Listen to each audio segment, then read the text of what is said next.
Yeah, in some cases, not in In all some cases. cases, not all cases. but Usually, some cases. either they don't necessarily get absorbed by the receptor, but something else. So the cell membrane may have detectors and then removers, Right. both. So, and it may happen that in some bacteria, they cluster all the receptors together so that it can happen that if you bind one and release, then you're very likely to hit another one before you diffuse away. Okay. So you can amplify, you can have sort Oh, of okay. more Cool. sensitivity and detection under some circumstances. That's cool. Okay. So cells work with that, with those options. Thanks. Analytically, you could just include a linear decay term. Yes, so that's an So option. then if you hit it, you'll come back, but not an infinite number of times. That's right, yeah. So, in other And words, there's a particles trade-off have- between how fast you decay and other things.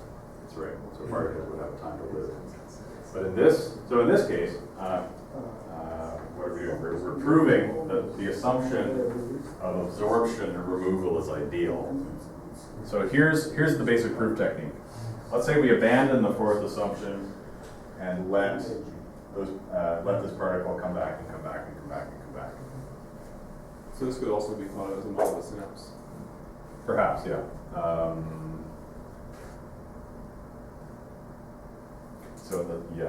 I'm not. You release your synaptic transmitter here. Yes, that's right. It Okay. passes across, and then it doesn't sting, but all the way across it's getting degraded by Okay. esterases. Okay. Yeah, that's a cool application. I'm not as familiar with the neuroscience, but yeah. And the synapse is 80 nanometers, so it's nanoscale. It is nanoscale, yeah. Okay, so we abandoned the fourth assumption. The molecule is coming back. Now, what I'm going to suggest to you is this. Let's say we allowed the receiver to tag at first arrival. So in other words, at the first arrival, right there, what the receiver is going to do is it's going to attach a little tag to the molecule. It says, I've seen that already.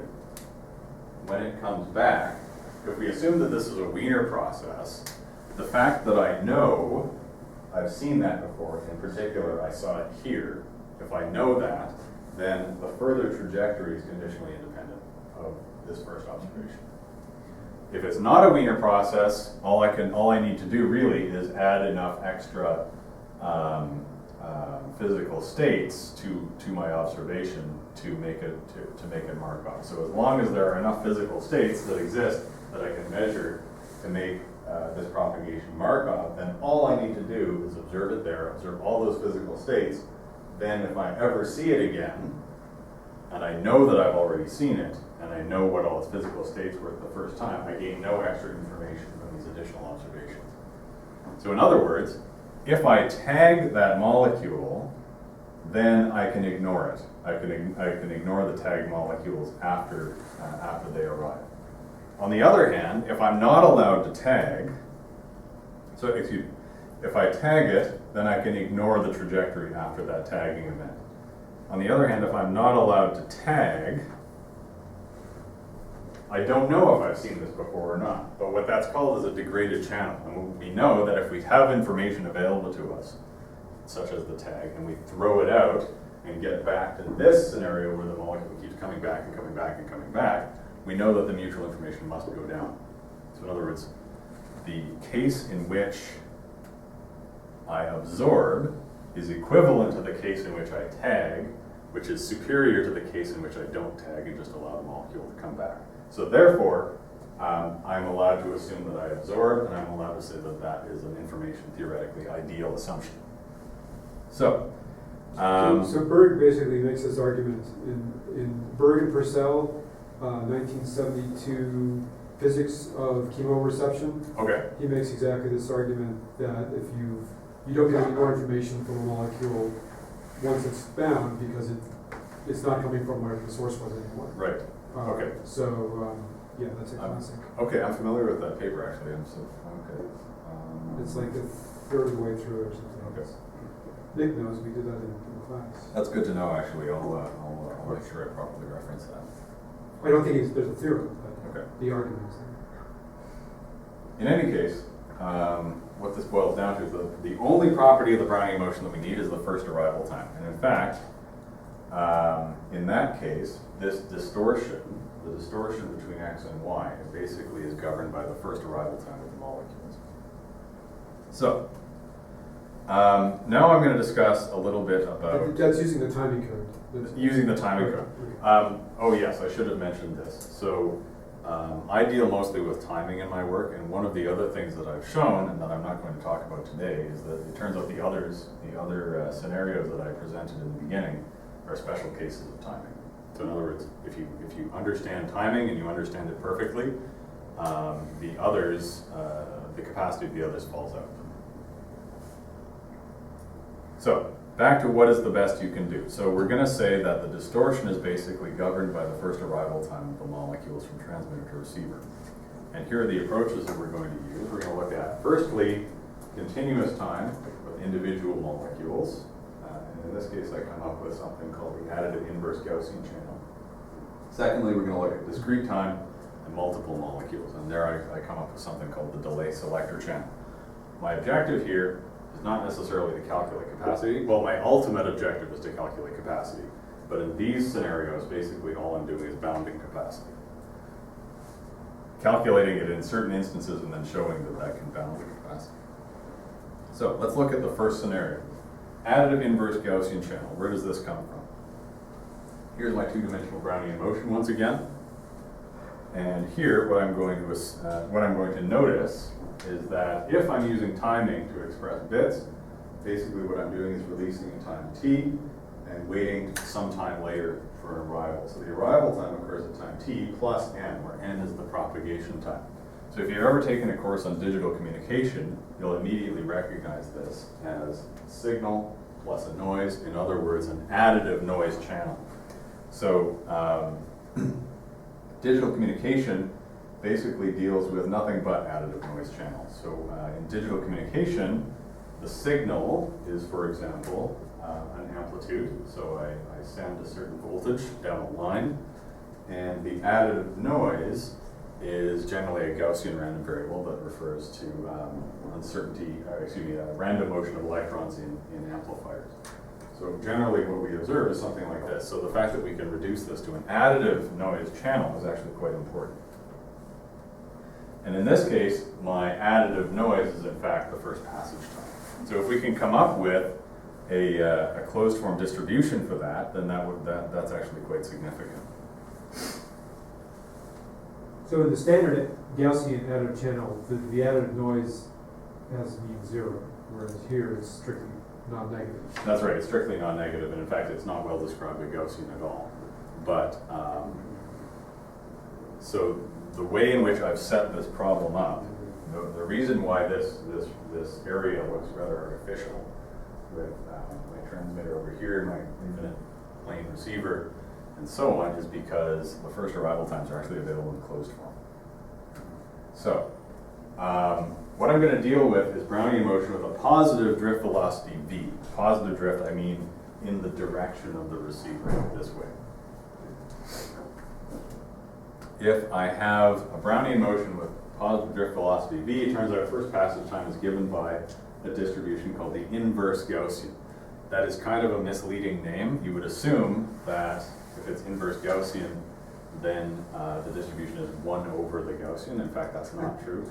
I'm not exactly sure why they call this the inverse Gaussian, but there is the distribution. It looks a little bit like the Gaussian. Some differences you'll notice are that, okay, this is the noise distribution n, so the n is the first arrival time. N appears in the denominator here, and it also appears in the denominator under the exponent. Also, this is non-negative, unlike the standard Gaussian. Mu is the velocity? There are two actually. So there's there are your parameter definitions. There's two parameters, mu and lambda. Mu is the expected arrival time, so it's proportional to 1 over. Use the meter arrival time. Okay. Yeah, 1 over velocity, so distance over velocity. And lambda is distance squared over, that's not equal to the diffusion coefficient, but it's proportional to the diffusion coefficient. That's the sigma squared is the variance of the underlying linear process. Yeah, you got dx is sigma, is v dt plus sigma dw. Yeah, that's right. So if you let v go to 0, You still have a well-defined first passage time, Yes. but you don't have a well-defined V.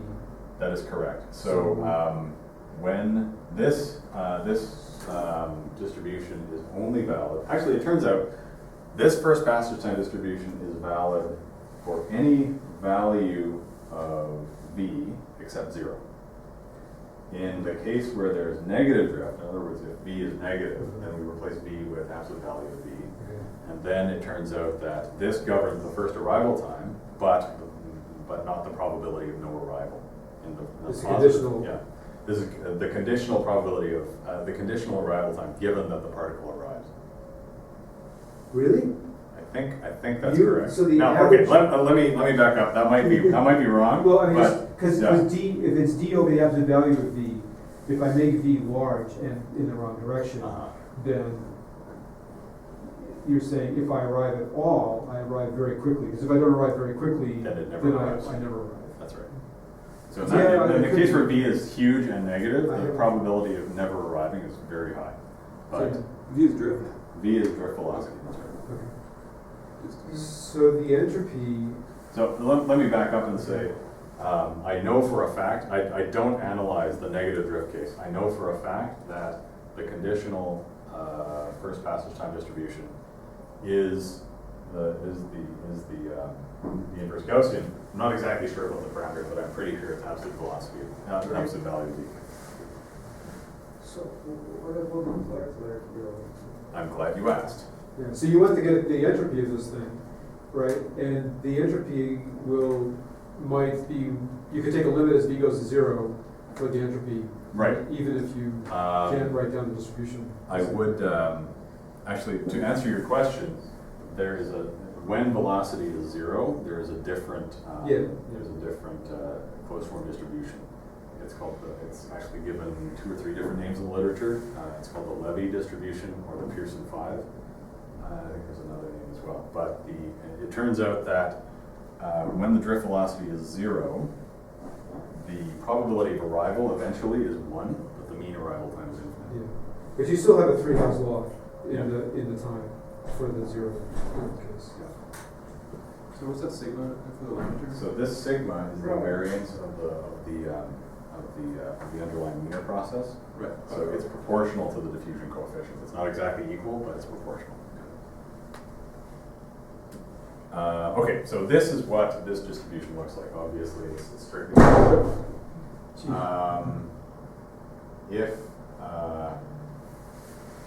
If U is fairly large, so in other words, that's the average arrival time, this thing tends to have fairly heavy tail.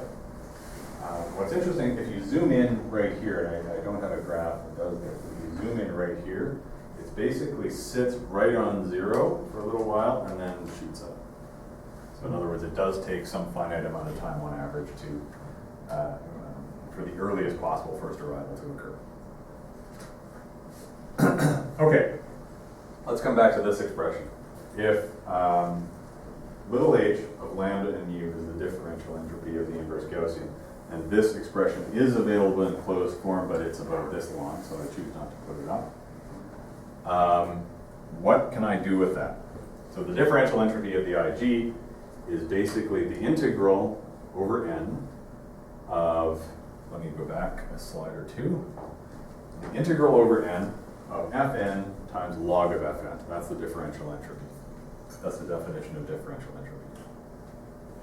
How differential entropy relates to this expression, so look at this term. This is the entropy of the observation given the transmission. If I know what the transmission is, and I know what the received value is y, the difference between those, in other words, all that's left to be uncertain about is the propagation time. So in fact, this term boils down to the entropy in the propagation time, which is the differential entropy of the IG. Like so. So I just drop that expression in right there. It remains to ask, what is h of y? So this is the entropy of the received value averaged over all possible values of x.